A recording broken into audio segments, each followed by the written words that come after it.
TATT, stands for tired all the time. We have normalized tiredness in our community today. So it's now normal for everyone to run on empty, to have no petrol in the tank. And where do they get that petrol from? Where do they get that stimulation from? They get it from a cup of coffee, a cup of tea, a bit of chocolate. They get it from an alcoholic beverage. The stimulants do not give you energy. They give you false energy.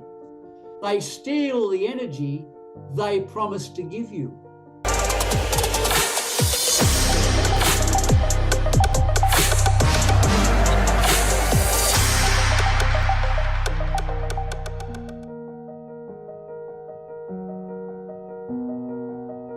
Well, hello and welcome. Welcome to another episode of the Finding Equilibrium Show.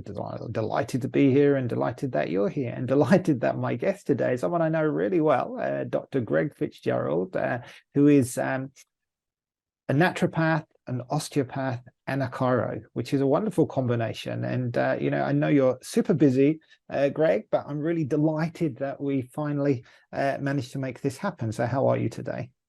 Top of the world, thanks, Lawrence, and thank you for having me. I'm looking forward to the interview very much. Wonderful, wonderful. So for people who aren't aware of you or familiar with your work, I'd love you to just expand and just tell us a little bit about how you became what you are today and how you do and what drove you to do the work that you actually do.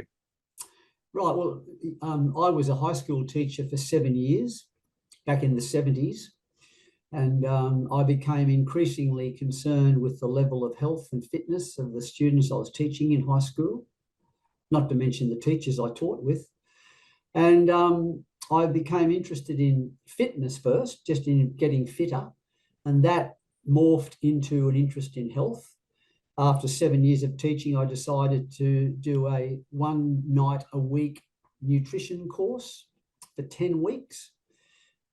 During which I really made a decision to leave teaching and pursue a 3-year full-time course in naturopathy.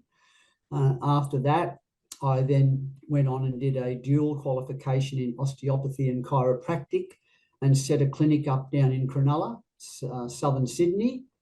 And now I'm working from home. In this room here is my consultation room. And I've been practicing now, seeing patients for 40 years this year.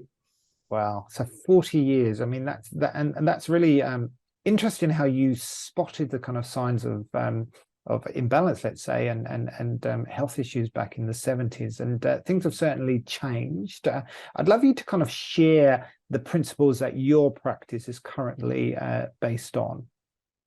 Well, my practice is a unique practice in a way in that I see patients coming in with musculoskeletal problems, bad necks, bad backs, chronic low back pain, interscapular tension, etc. As a physiotherapist would see, and a chiropractor and osteopath would see. But in addition to that, I also see a wide range of patients coming to see me for naturopathic or lifestyle or wellness consultations who are suffering from chronic illnesses, things like asthma and chronic migraines, pulmonary problems, cancer, heart disease, diabetes, depression, anxiety. So it's an eclectic practice, and it's been an absolute thrill to be a part of that practice and to help a few people along the way. And what types of tools do you use? So when people come in with any of those problems, and it is unique and different because often you see multiple people for some of the conditions that you just spoke about. But what types of tools do you use to help people feel better? That's a good question. And the basic philosophy that I've embraced now for 40 years are the principles and practices of a concept called natural hygiene, which is the science and the art of health and disease. It studies the biology and the physiology of health, and it applies the principles of life, which indeed are the principles of health. And so I apply those principles to almost every patient I see to a larger or lesser degree, depending on the presentation of that patient. So, and basically natural hygiene rests on the premise that the human body is self-developing, it's self-defending, and it's self-repairing. So in other words, the greatest nurse in the world is Mother Nature. So we try to align ourselves with natural principles in the preservation of health and the recovery of health to the best of that patient's abilities. Okay. So give me an example then, just for people who are not at all familiar with the principles of natural hygiene, how someone comes to see you with whatever condition, and then what type of treatment would you give them to help alleviate their issues? Okay, again, that depends on the presentation. For example, I'll get someone coming in to see me with a low back problem. They may have lifted something very heavy and they've wrenched their back and they've torn some muscles, or they've got some issue with their back which has caused them pain, and they come to see me. Now, my questioning to that person would be, has this been a chronic problem, something you've had for a long, long time, or has it just come on suddenly and you've had no history of prior low back pain? That sort of patient comes in, and I then would treat them physically. I would not go into lifestyle with them as much, because their problem is of an injury. It is an event that happened to them. They may have been involved in a car accident, had whiplash, with no prior history of neck problems. So I work on them, and I then implement things like rest. I say, okay, I would recommend that I'll treat the neck and loosen the muscles for you using heat and deep tissue work and gentle manipulation if so needed. But then I would ask that person to implement rest, so they don't exercise that area for a few days, maybe a week even, depending on the severity. And that would engage one of the principles of natural hygiene, which is the study of the biology of health. We need to rest when we've been injured or when we're sick. So we then would recommend that they rest. Do not exercise, because exercise is contraindicated when someone is injured. You never see an animal that exercises when it's injured. They do the opposite. They stop all exercise. We tend to think we have to exercise to recover from the injury, which is a real bad mistake. So we would implement those suggestions to the patient while still doing a physical treatment on that patient, loosening up the soft tissues, etc., applying heat to the area, cream to the area, etc. Another patient might come in and they've had chronic low back pain for 15 years. They've got neck problems as well. So when I look at that person, I regard that as I would a chronic illness like diabetes. And so I go into their lifestyle. I don't just say, okay, I'll treat you, because often those people have been to everybody. They've been to physios, chiros, osteos, massage therapists, Reiki therapists. They've been everywhere, and they get at best temporary relief.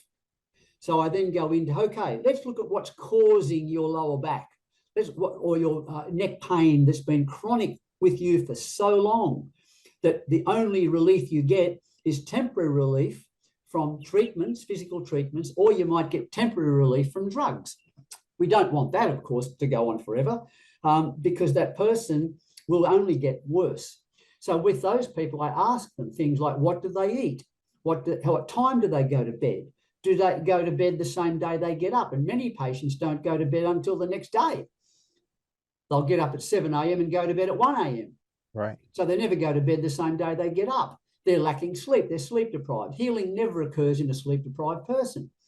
So we would get them to follow some basic health principles, which in effect are natural hygiene, known for 200 years, that we need rest. We would get them to stop exercising temporarily because it's inappropriate. We would get them to change their diet. Maybe they need a change of diet because they're overweight. So any weight on the tummy can really put the physiology and the biology of the body out if you're carrying too much visceral fat around the abdomen. So we look at that, because my aim in those patients, Lawrence, is not just to give them a day or two of relief, because back they come again, and I don't want to be seen as a conveyor belt. It's getting patients to come in on a conveyor belt. I would like to see them improve their situation, so one day my services become redundant. Yes. Yeah, I mean, that makes perfect sense. And the thing, and this term lifestyle medicine that we hear a lot, when you talk about lifestyle medicine, to most people, I would argue, they understand it. It makes sense to them what they eat, the time they go to bed, or the quality of their sleep, whether they exercise or not. Those things are very important. But what we often see is that people often don't follow those principles, if you like, that make sense. And I'd love you to speak to, what do you think gets in the way of people actually supporting themselves? Is there a particular type of person who has a lot of willpower and is particularly good at these things, or do things have to get so bad that that's when they take action? But having seen so many people over many years, I'm curious to know why people don't necessarily follow principles that are really going to support them to be well. That's a very good question. It's like, how long's a piece of string? Everyone's different, but I have found it so in my career that I really can't help people who won't partake in their own recovery. Right. So I don't want to waste people's time or money, and I've actually said to people, in a kind way, in a caring way, in a compassionate way, that I would not be able to help them for very long unless they took part in their own recovery. Now, what makes someone take part in their own recovery at a high level, and what makes someone not want to take part in their own recovery at all? That's a very complicated and complex question. We're all now living in this age of instant. Years ago it was delayed gratification, then it was instant gratification, now it's constant gratification, 24/7 almost. So we're living in this age where we're in the quick fix. It's I want a pill for every ill and I'll pay the bill. A bill pays for the pill for every ill. So we're living in an age where people expect to get better quick. And there's pressures on people. Life today is stressful for the majority of people. There are a lot of expectations from outside in, and then people place expectations from inside out on themselves. And there's pressure to get back to work. Years and years ago, there were things in Australia called convalescent homes, where people who were feeling overwhelmed, they had depression, or we used to call a nervous breakdown back in the day. They would go away to a secluded area and they would just rest and recalibrate their nervous system. Now, I went to a seminar for doctors about 5 years back. I remember it distinctly, and I've actually written about it in one of my articles. I was in the audience and they were talking about getting people back to work after sustaining injuries. And the theme of the day was get them back as soon as possible post-injury, whether it be a car accident or a work-related injury, it was irrelevant. If someone was injured and they were off work, the theme of the day was get them back ASAP to work using whatever modalities possible: drugs, anti-inflammatories, painkillers, chiro, physio. You just whack them with everything you can so they can get back on the conveyor belt of work. Right. And I put my hand up and I said, don't you think we're giving painkillers and anti-inflammatories too soon? And the lecturer at the college, or at the talk, said, on the contrary, we're doing it too late. It should be done immediately. Get them back as soon as we can. And this just really encapsulated the problem with our society today. We're even being taught this. We had the Soldier On ad on television for 20 years with Codral. So if you got sick, the message was soldier on, keep going. And it was a very apt metaphor. When you think about, they used the term soldiering, and soldiers have to soldier on at times simply because they're fighting for their lives. So it was a very apt metaphor, one of sacrifice for the common good. Go out and just, doesn't matter what you feel like, go back to work and contribute. Well, this doesn't work. And thank God, one of the blessings in the last 3 years of this stuff going on with COVID has been the fact that at least the medical profession now realizes that we should not be soldiering on. I've always said for 25, 30 years, soldiering on kills more people than soldiering. And so whatever lies within that person that allows them to take more responsibility for their health than others, it's a very difficult thing to pinpoint. It reminds me of the story of the man walking down the street, and he looks across, and in the house on the porch, there's an old dog sitting down and it's moaning in pain. And the gentleman walking past down the street sees an old man sitting next to the dog on the porch. And as the dog's moaning in this pain, he says to the gentleman, "Hey, mate, what's wrong with your dog? You know, it's moaning." And the gentleman on the porch says, "Oh, don't worry about him. You know, he's just lying on a nail." And the guy from the walking down the road says, "Well, why doesn't he get off the nail?" And the old guy says, "Well, he hasn't suffered enough yet." And so oftentimes it does take a major scare for people to take more responsibility for their health. Because we've all been indoctrinated, Lawrence, to view sickness as an enemy, to view our symptoms as anathema to health, as a violation of our being, instead of understanding the human body is intelligent. It doesn't manifest these energy expensive symptoms for the love of it, for the fun of it. It doesn't do that. You know, to get sick requires energy. That's why when you get sick, you haven't got any energy, because the body is using every vestige of energy it can to rectify the abnormality within. But we've been indoctrinated by the medical profession, who are, you know, married to the drug companies, that we view these symptoms as anathema to our health, as inimical to our health, and to view those symptoms as representing a body out of control. Whereas with my understanding of natural hygiene, which is self-explanatory, it doesn't need proving, you know, it's an axiomatic truth that the human body will always work in its own betterment if given the proper conditions. So we view that differently. We view symptoms as not an enemy, as not inimical to health, as not revealing the body is out of control at all. The symptoms are within control of the body because they're designed to rectify the body. This is one of the greatest fault lines running through Western medicine. And so why don't people take more responsibility? Wow, if you could get that and you could bottle it, you might become a billionaire overnight. It is a fascinating topic, and we can talk about it for forever. One of the things that you said was about the body can heal and can be, and I'm paraphrasing here, given the proper conditions.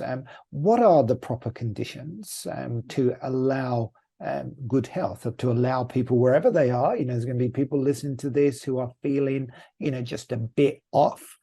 Some people will feel like very sick, but often, you know, the people who come to you, maybe they've got an acute condition, but many people just don't have good energy, or just, you know, feel tired a lot. But that's become kind of normal because a lot of people feel like that. And we can often kind of confuse that, just think, you know, we're getting older, or something external, if you like, has driven that state. But I'm curious to know what the proper conditions are to allow somebody to really experience good health and good energy.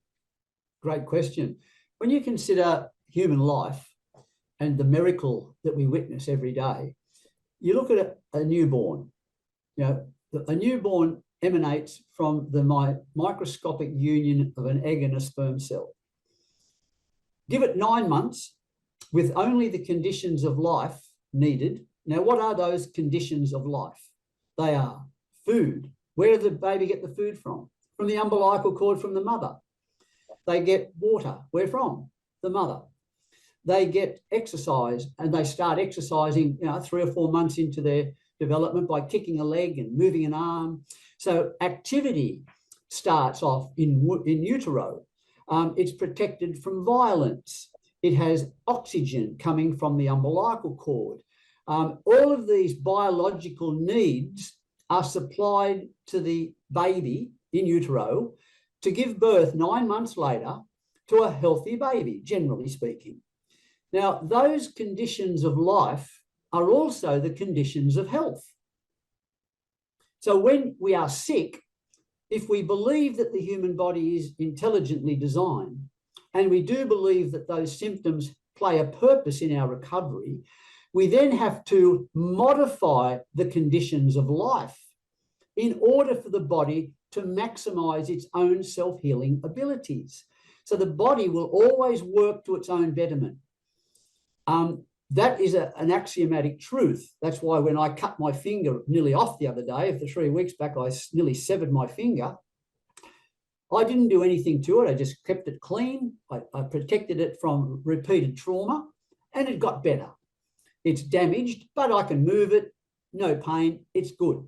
What did that?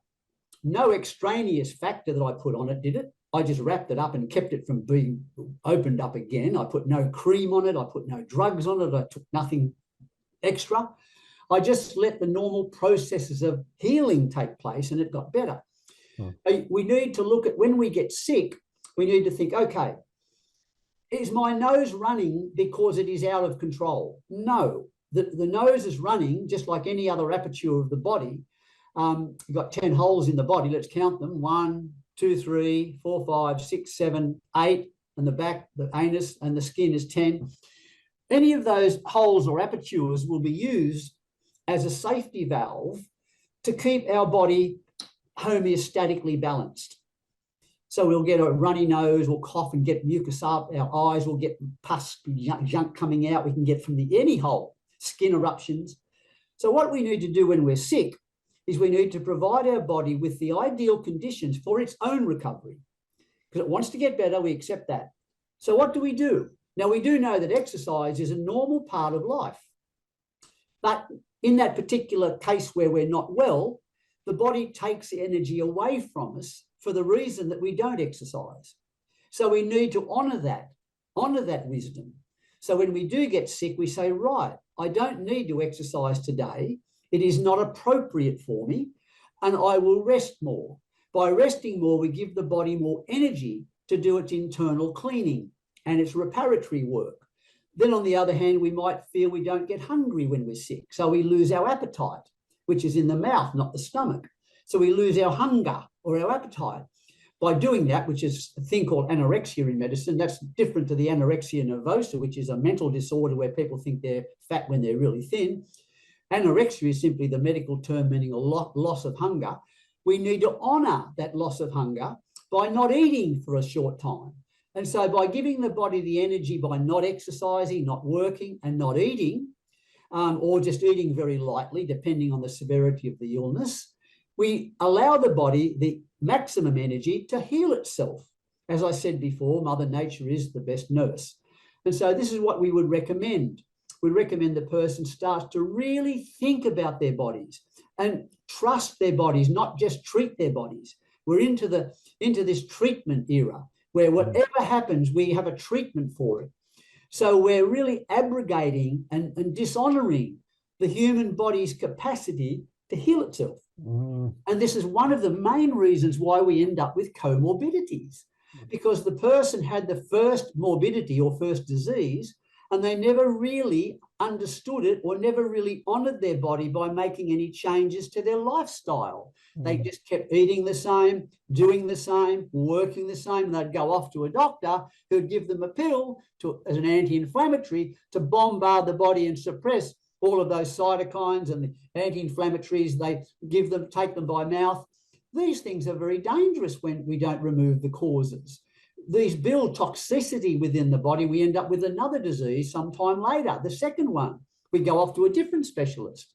So no, we're not trained these days to understand our body because there's no money in that. When people become quite empowered and they need outside help less often, I'm not saying never, of course, but when they need outside help less often, no one makes any money out of that. Everything you say makes so much sense. Just want to change the gear a little bit because we've touched on it and we've talked about different tools and different things people can use. You've spoken about rest, you've spoken about sleep, you've spoken about really understanding the power of the body, and we've touched on food. And I've heard you say previously that every species has an ideal diet. And I know in our culture, for many reasons, food can be a huge source of confusion and problems for people who try different diets, different ways of eating. I'm curious to know what you believe, or what natural hygiene tells us is the most appropriate diet for us as humans to be in balance.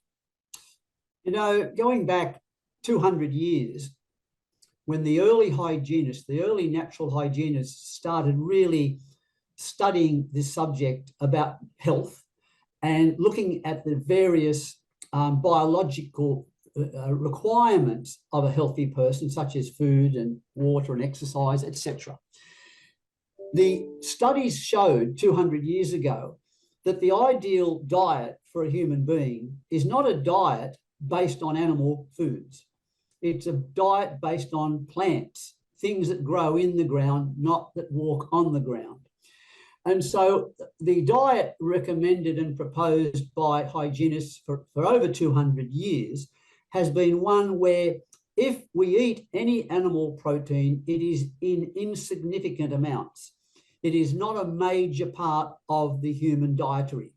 So we would argue for a whole food, plant-based diet, not necessarily a whole food, plant-based exclusive diet in every situation. But by and large, we're looking at our main source of calories, our main source of protein, our main source of carbohydrate, our main source of fat, our main source indeed of water should come from the food we eat. And so we're recommending a plant-based whole food diet. Okay, cool. So a whole food plant-based diet. So that would be eating. So when you say plants, just for people who may not be clear what that actually means, what are the specific things that the ingredients, if you like, of a whole food plant-based diet? We're looking at vegetables. Okay. The whole plethora of vegetables there. We're looking at salads, raw salads, which are raw vegetables. Mm-hmm. We're looking at steamed, dry baked vegetables. We're looking at soups made of vegetables. So vegetables should form the bulk of a person's diet. It should be a major part of their diet, vegetables. And this is not even in contention today. This is accepted by every single healthcare professional that vegetables should play a major role. That's not in question whatsoever now. Even amongst those that eat animal protein, they still say vegetables are important. Although there is now another class of complete carnivores, they think you should live on meat only. Well, that's another thing altogether. That's a bridge too far for most people anyway. So vegetables. Then we have fruit. You know, the whole fruit. So we're not talking of juices, fruit juices here. We're talking of fruit that comes in a package with fiber and water and the skin, etc., where you're using your teeth to chew it. So, you know, remember that the dentition is the first part of the digestive tract, the teeth. You know, there's no teeth in the stomach. And so you've got to chew in your mouth. So we would recommend eating the fruit in preference to drinking the juice. We're not in favor of that too much. We would also recommend things like nuts and seeds, raw and unsalted. So, you know, cashews, almonds, hazelnuts, walnuts, Brazil nuts, sunflower seeds, pecan, all that. Sunflower seeds and pumpkin seeds are very high in minerals and trace elements as well, containing lots of good soluble and insoluble fiber. Then we look at legumes, which are the beans, the dried beans, the pinto beans, cannellini beans, the black beans, the chickpeas, the lentils. Those particular legumes are a wonderful source of butyrate for the gut, which is a compound that the gut bacteria can help synthesize when you eat these legumes. And butyrate is such a great anti-cancer compound. You know, all of the blue zones, which are the longest lived cultures on Earth, the common denominator running through their diet is the daily consumption of some form of legumes, beans. And then we have grains. Whole grains, preferably, not refined and processed white bread, white cake, white biscuit, white rice, white flour, white sugar. These are things we don't recommend. And the hygienists 200 years ago, in the early days of processing, said, no, this particular processing of bread, which the rich people used to do, the poor people used to have dark bread and wholemeal bread, you know, coarse bread. The hygienists would say, no, no, no. The less refined, the better. So we would be against the refining of food. We're against a diet too heavy in animal foods, and we're against too much stimulation in the form of drinks, such as coffee and tea and alcohol. So these things have no part to play in a healthy program. You don't give a newborn baby a dose of coffee or a dose of tea. We wait until we pervert our taste to do that as adults. Yes. Interesting. Just picking up on the topic of water, because we've mentioned this, and I know your view of hydration is a little bit different to what I guess is a common belief. I'd love you to speak to that in terms of what the recommendation is from your point of view in terms of hydration. Hydration is something where, unfortunately, it's been medicalised. And because of this penchant of modern medicine and even indeed science to embrace reductionism, people think that many of their problems come about because they don't drink enough water. And so they'll go on this water gorging and they'll drink 2 to 3 litres a day. And they never stop peeing. You know, they'll be getting up 3 times a night to the toilet and peeing all day long and stuff like this.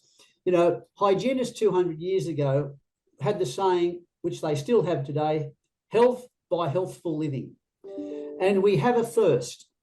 We are born with a thirst. Now, I was raised in the 50s, and I can recall running around the neighbourhood as a young child, mostly barefoot, playing with my friends, never having a water bottle, never. We never took we didn't even have a water bottle. We didn't even have bottled water in those days. That came out in the late 70s as an American thing to make money from people drinking water. So it's no coincidence that we've now hooked onto this bandwagon of every 5 seconds having a drink of water, and that came about at the same time as the bottled water industry started to flourish. So we would argue that you listen to your body, you respect and honour your body's signals. We aren't robots. We aren't rats in a rat cage. We aren't fed on a treadmill. We don't drink as we are on a treadmill. We drink and eat individually. So everyone's requirements for those biological needs will differ. My needs for water differ from day to day. Why would they differ? Well, what if, for example, I do no exercise on a day? I don't go for a brisk walk. I don't go to the gym. I don't play tennis. My requirements for fluid will be less than on days where I engage in vigorous activity. So if I go for a very brisk walk for an hour, or I play tennis, or I go to the gym, my requirements for water go up. Understandably, just like my dog, if I take him for a walk and a run, he gets thirstier.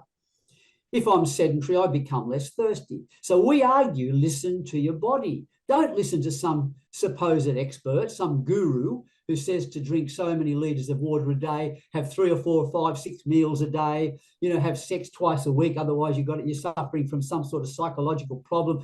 These are ridiculous statements reflecting how we have gone so far removed from the natural body cycles. We're teaching people to have no respect for their body signals whatsoever, and that's one reason why we're in such a wretched mess in our society with people so sick from a young age today. So with water, hygienists have said for hundreds of years now, drink when you're thirsty or dry. Now, in 1945, Lawrence, the first public health recommendations came into Australia after the Second World War, whereby the supposed august bodies running the health area in our country put out these particular recommendations on water. And they did say that we should be having roughly 2 litres of water a day. However, the caveat was the water should come from both fluids we drink and the food we eat. Wow. Now, in that intervening time or intermediate time between 45 and today, that has now morphed into drinking 2 litres a day. So we're getting these people just gorging on water. It's so good to see also that the science is now catching up. And if anyone listening to this would like, email me on greg@healthforlife.com.au, and I will send you some articles by dietitians, doctors, and even professors of public health who are now coming out and saying too much water is not only unnecessary, it's potentially dangerous. Right. In fact, there was an article written and an interview given, conducted by Dr. John Campbell. It's on my website. And he interviewed a professor of public health called Dr. Stephen Hopshin Can. It's a brilliant interview, available for anyone. I can email it to you, any of your listeners. And in that interview, the doctor said,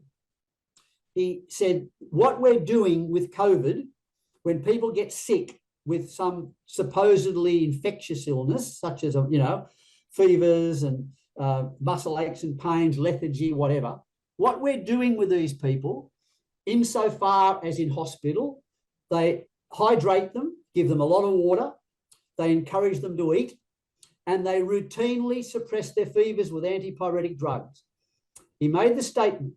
He said those three things we now need to look upon as deleterious for their health and compromising their own survival and being released from hospital. So we are so pleased to see the science is now catching up. And that definitely feels like it's happening. The science is catching up. But I guess where a lot of people listen to this is the paradigm is shifting. So we now know that a lot of the practices, if you like, that we've been encouraged to follow are not actually supporting our health.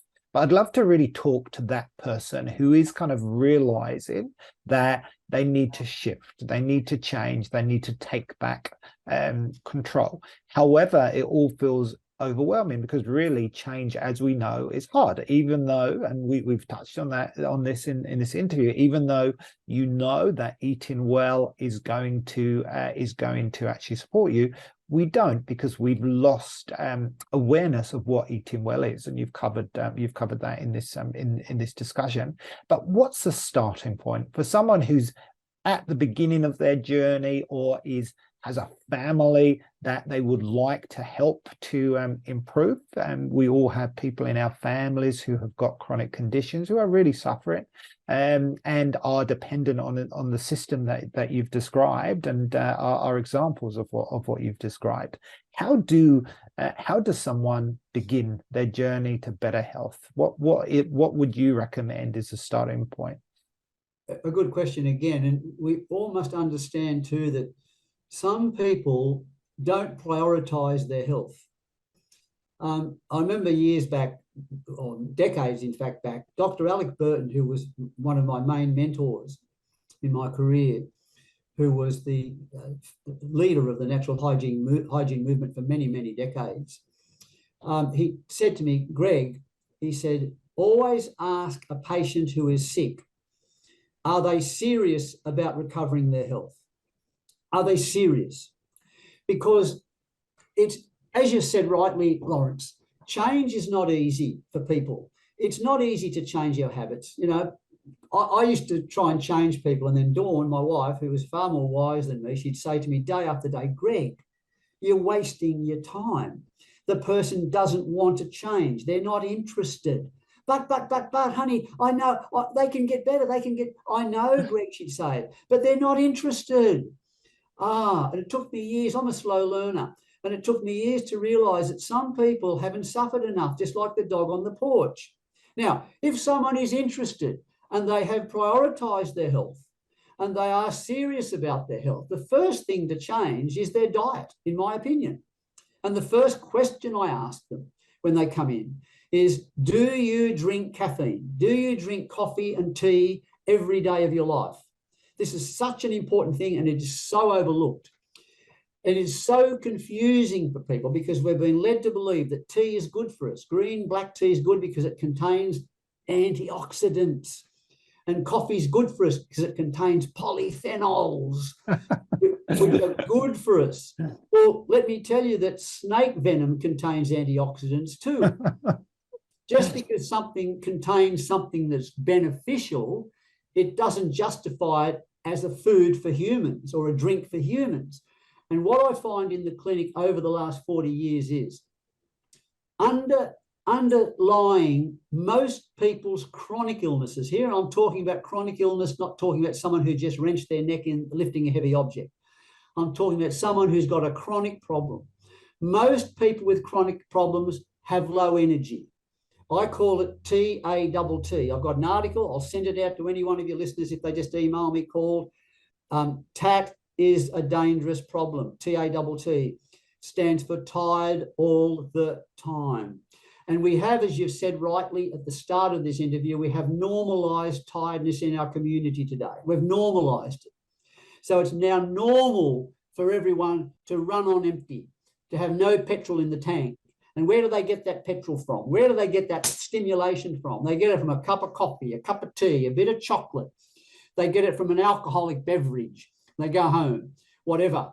So these things are stimulants. And part of the hygienic philosophy is you stay away from stimulants, because stimulants do not give you energy. They give you false energy. They steal the energy they promise to give you. So it leads to what's called the sawtooth curve. So when someone wakes up in the morning, generally they're tired. When they wake tired. They don't jump out of bed. They don't wake refreshed. They wake tired. So when they have a cup of coffee or tea at the start of the morning, the blood sugar goes up very rapidly and they feel a bit better. But it's not their energy. It's stolen energy. The body has got to detoxify that caffeine and all of the other chemicals in that particular drink. And that particular process gives one a false feeling of energy. It's what we call an uncompensated energy. There's no compensation for it. Whereas if I'm, for example, exercising, that's also a stimulant. Exercise itself is a stimulant. That is a compensated energy, in that you're going to get so many benefits from expending energy with exercise. So the first thing I say to people is, look, your recovery will depend on your energy, because without energy, there's no healing. Healing requires energy. And healing and growing are very much similar processes in the human body. For example, we've got a 3-month-old granddaughter now, Elodie, and she sleeps a lot, or she sleeps a lot compared to what I would sleep. We'd like her to sleep more, but she sleeps more. Why is that? Well, because when she's sleeping, she's growing. She's growing.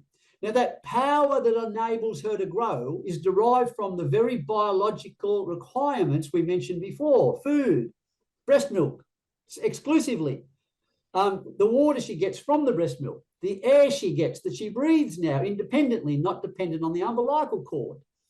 She moves. She's getting sunshine, fresh air.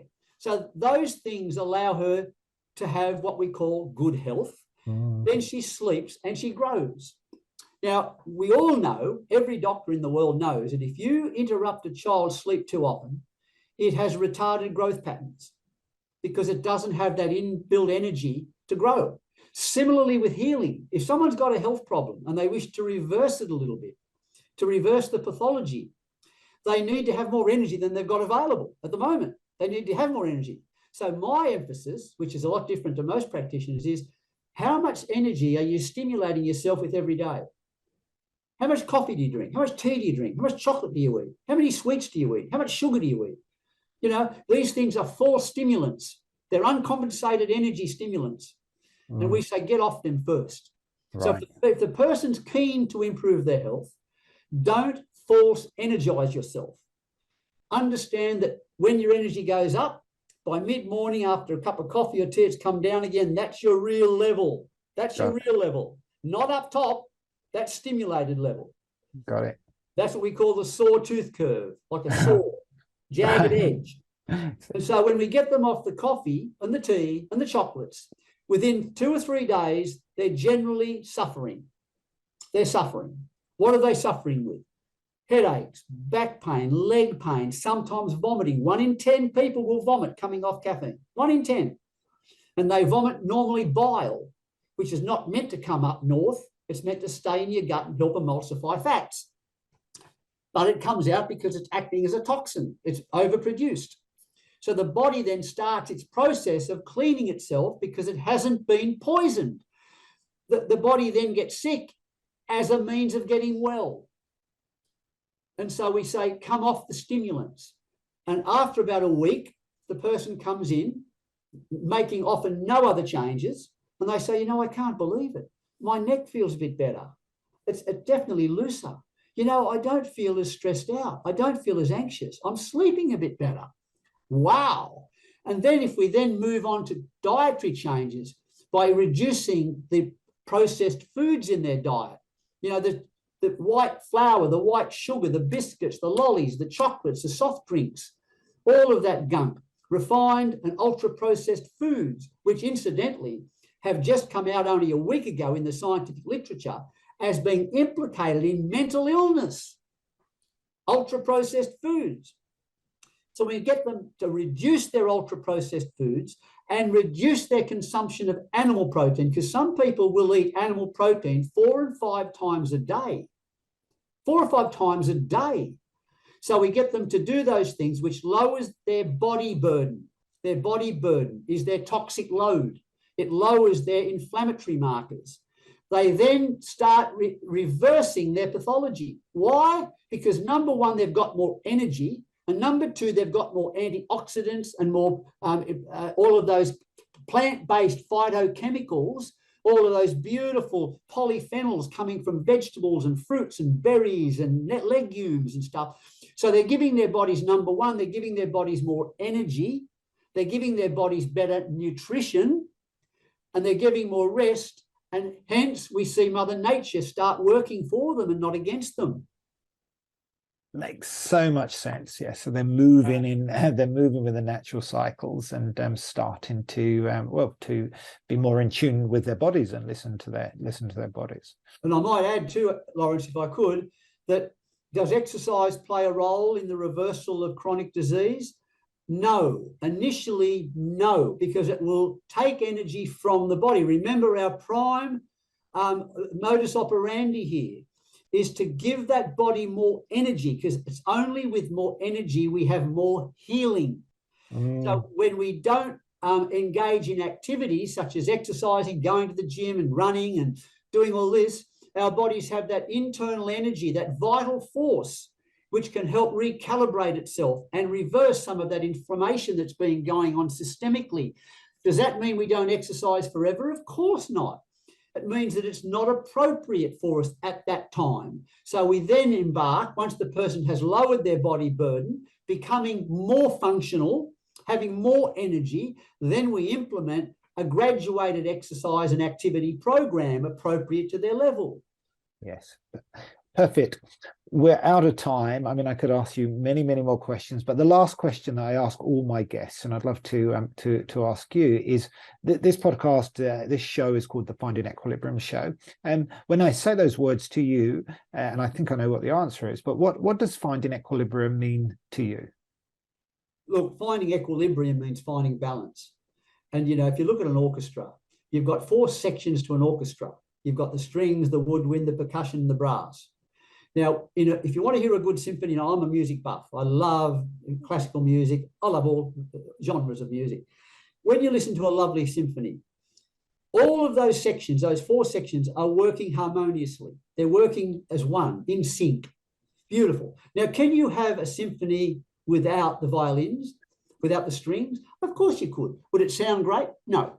And similarly with us, we now need our bodies to work in equilibrium, in balance.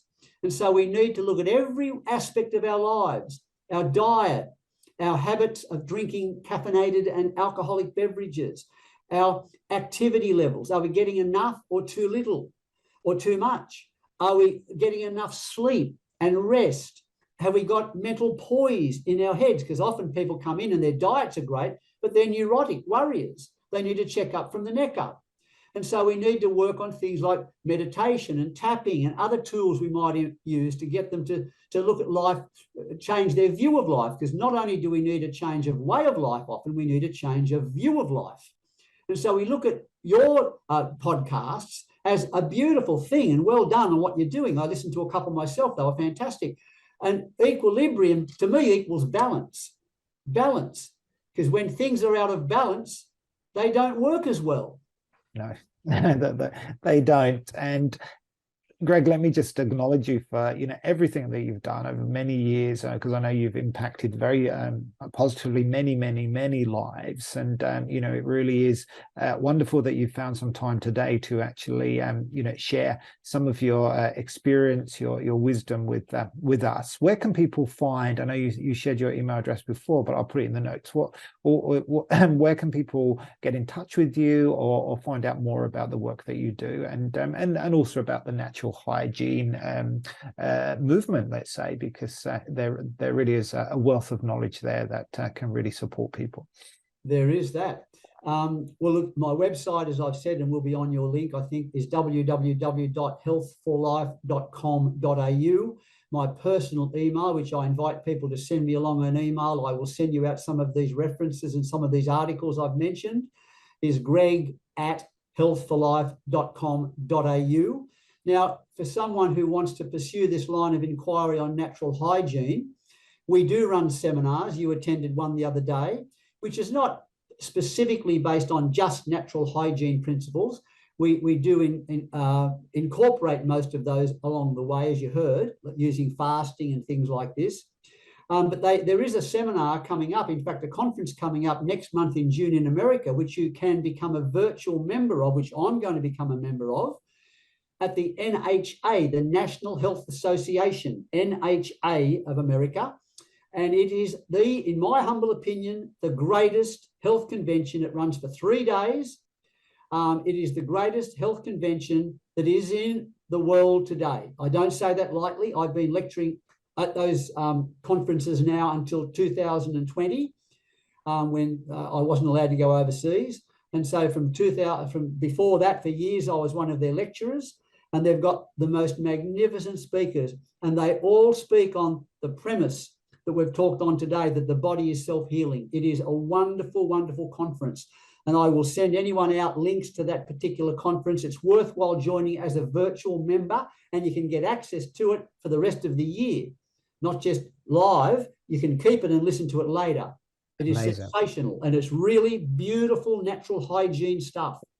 Amazing. I'll include the links to that as well and have a look at that myself. So, Greg, thank you so much. Enjoy the rest of your day, and thank you everybody for your time and for your attention, and we'll see you next time.